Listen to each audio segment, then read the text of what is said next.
Salve, salve família vascaína, compartilhe, dê like, comente, 2-2, Cabo Clássico, Vasco, numa capacidade de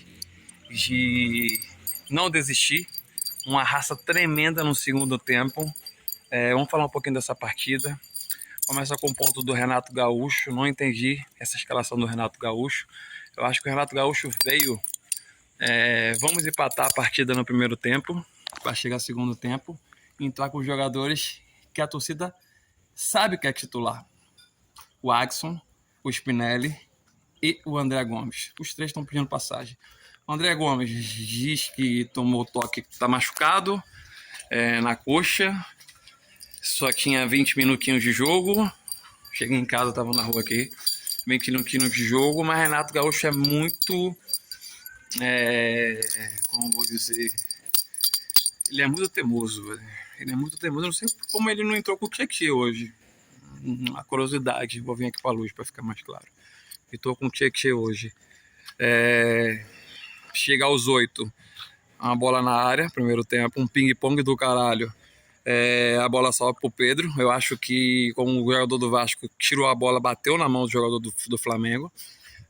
Eu notei um pouco isso, não sei se vocês notaram, mas o VAR não chamou. Pedro, que luzinha é essa aqui? Acho que é só pra mim, né? Mudei sem querer, tinha uma luzinha verde aqui na tela. Pedro 1-0 Flamengo. Aí a gente vai no segundo tempo, fica indo pra cima de boa.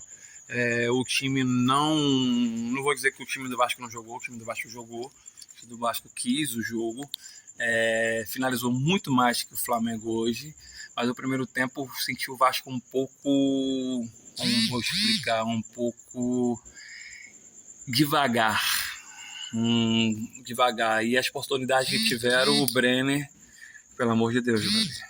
O Brenner teve uma oportunidade que estava 3 do Vasco contra 2 do Flamengo no primeiro tempo. Em vez de ele pensar e tocar, ele deu um bicudo que a bola foi na puta que pariu. Com o Brenner não dá mais, velho. Teve uns 2 lances que o Vasco fez as cruzadas de bolas do lado esquerdo pro direito, ou foi pro direito pro esquerdo, não foi do esquerdo pro direito, foi pro Paulo Henrique, que Thiago Mendes na primeira botou pro meio da área, o Brenner para meter o gol, o goleiro do Flamengo tirou, que seria gol ali, do empate. E outra que o zagueiro do Flamengo também tirou, foi o lateral, o Varela, acho que é o Varela, também tirou a oportunidade do Brenner. E no final do jogo a gente fez um gol, mas um gol impedimento, infelizmente, o DVD estava impedido. E vem o segundo tempo. Segundo tempo que o Renato Gaúcho, o Vasco volta completamente diferente de estilos de querer jogar. O time veio querendo mais, veio querendo realmente jogar rápido.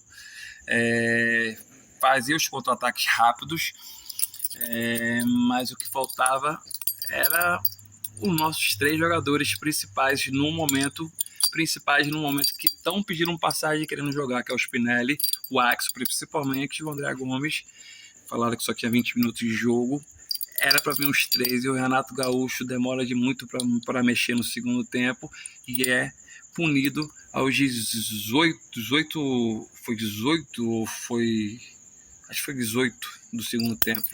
O Paulo Henrique, no pênalti besta, o Pedro já tinha botado a bola para frente, a bola ia sair para a linha de fundo, e o Paulo Henrique pisa no calcanhar do Pedro, vá, pênalti pro Flamengo, Jorginho cobra 2-0 Flamengo. Aí depois que mete o gol, 2-0 Flamengo, que o senhor Renato Gaúcho vai e faz substituição. Aí tira o Paulo Henrique, bota o Pumita no lugar do Paulo Henrique, puxa ele, entra o Spinelli, tira o Brenner e o DVD, entra o André Gomes por um lado e o Axel pelo outro. O time do Vasco completamente muda, vai para cima, é outro Vasco, outras oportunidades.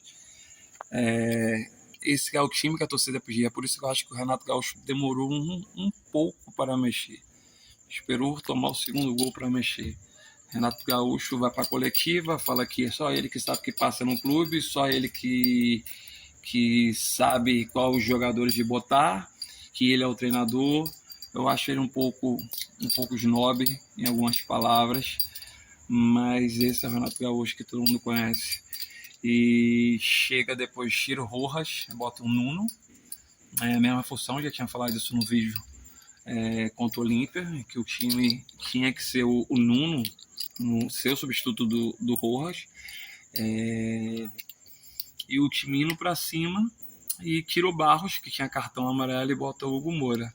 E chega aos 38, num escanteio, o Nuno cruza a primeira, o que a zaga do Flamengo tira, outro escanteio, e na segunda, cruzamento, Robert Renan, 2-1 Flamengo, 38 e pouco do segundo tempo, o Vasco foi para cima, a torcida do Vasco, mais uma vez de parabéns, perdendo de 2-0, não parava de cantar, né? Somos torcida, não somos modinha, somos torcedores.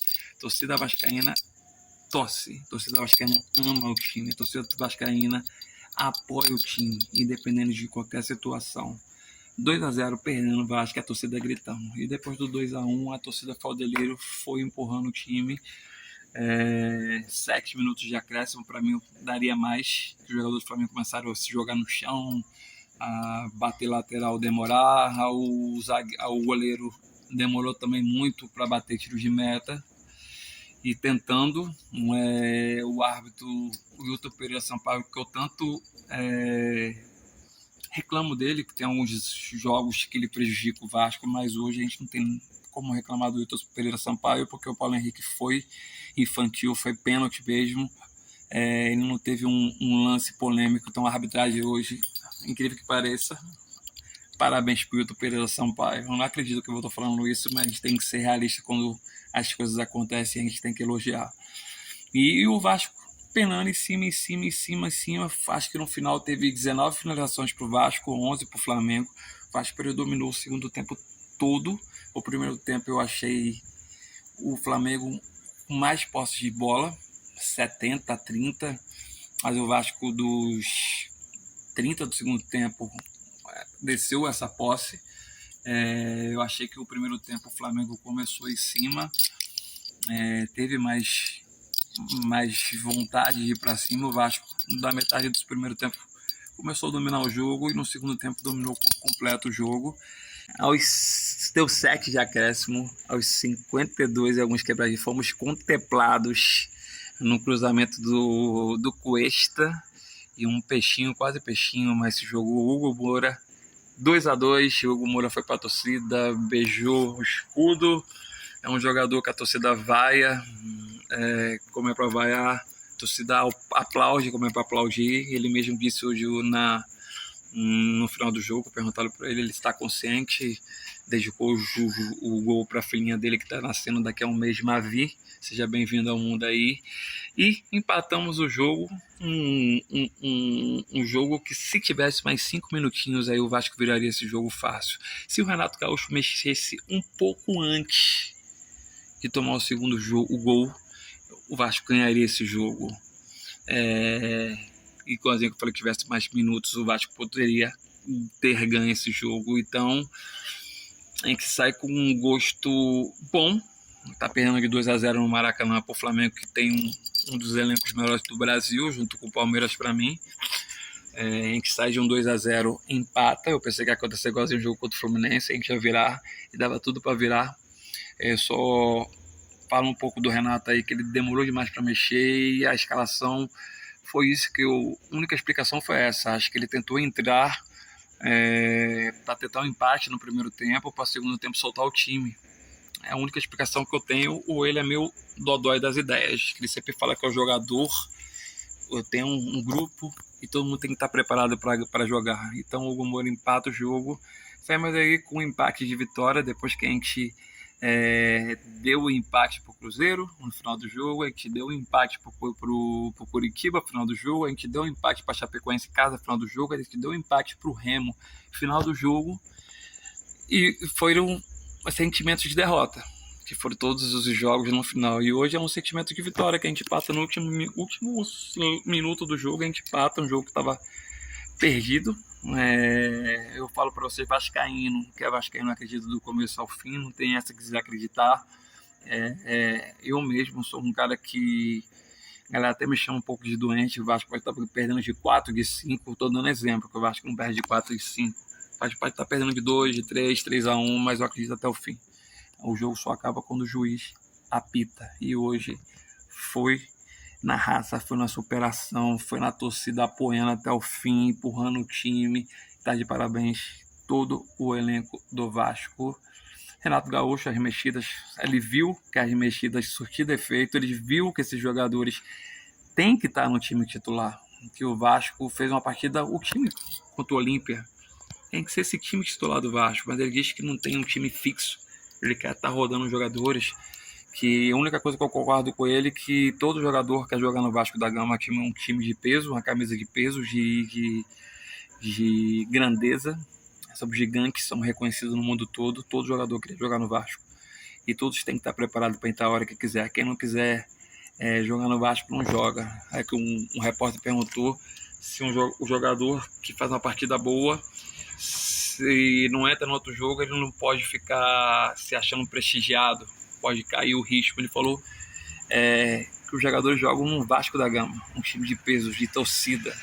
Os jogadores têm que estar felizes por jogar no Vasco da Gama. Nisso eu concordo com ele. Tem que estar feliz porque é uma instituição poderosa, um clube gigantesco, conhecido no mundo todo. E a gente sai com gosto de vitória, mas dava para ganhar mais uma vez esse time aí do mal aí. Tá um bolo do caralho. O Inter passou, acho que vai estar em 13º, não sei. Eu vou botar a tabela aqui, eu vou até um bloquinho. A tabela 13º, 14º, Vasco tá aqui. Todo mundo embolado aqui, ó. 19, 18, 17, 17, 17, 17, tá embolado. A gente pega quarta-feira o Audax italiano, na Sul-Americana. Esse jogo a gente tem que ganhar, se tem a previsão de ficar em primeiro do grupo, porque o Olímpia vai para a Argentina pegar o Barraca Central. Eu espero que esse jogo o Barraca Central ganhe, o de empate. E no jogo Audax e Vasco, eu espero que o Vasco ganhe, pô. Se tiver um empate no Olímpia e no Barraca Central, aí um empate contra o Audax é bom, mas tem que ter a vitória. Vamos para cima e final de semana a gente pega o Atlético Paranaense em casa. Eles estão sem o Viveiros, que é o atacante dele, é o artilheiro do Campeonato Brasileiro com o Pedro do Flamengo. Eles estão com ele fora, ele tomou o 3º cartão, e estão sem o lateral. Então vamos para cima do Atlético Paranaense em São Januário domingo. Vamos pegar quarto Audax italiano 7h da noite. E domingo, 8h30 da noite, Vasco Atlético Paranaense. E essa tabelinha que eu mostrei para vocês aqui. Vamos para 20 pontos e vamos subir na tabela. E vamos para cima. Que depois vai vir um Paysandu, o jogo de volta praticamente já está nas oitavas de final. Vai vir um Olímpia fora de casa, que é dois jogos fundamentais da Sul-Americana, o Audax e o Olímpia fora de casa, que a gente não pode perder nenhum dos dois jogos.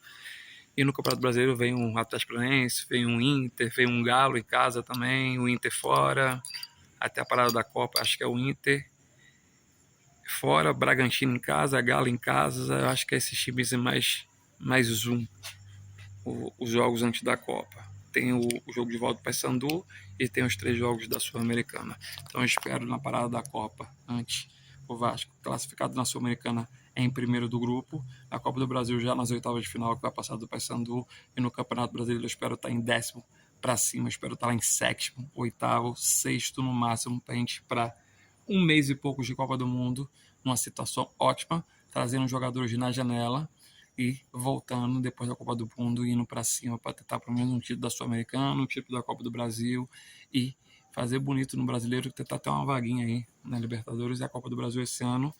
Quem vai para a final já está na Libertadores do próximo ano. Valeu? Um final de noite para todo mundo aí. Que Deus abençoe vocês. A semana começa abençoada para todo mundo e seus familiares. Vasco é para quem acredita. Valeu, saudações de vascaína, compartilhe, dê like, comente aí, tamo junto, fui até quarta.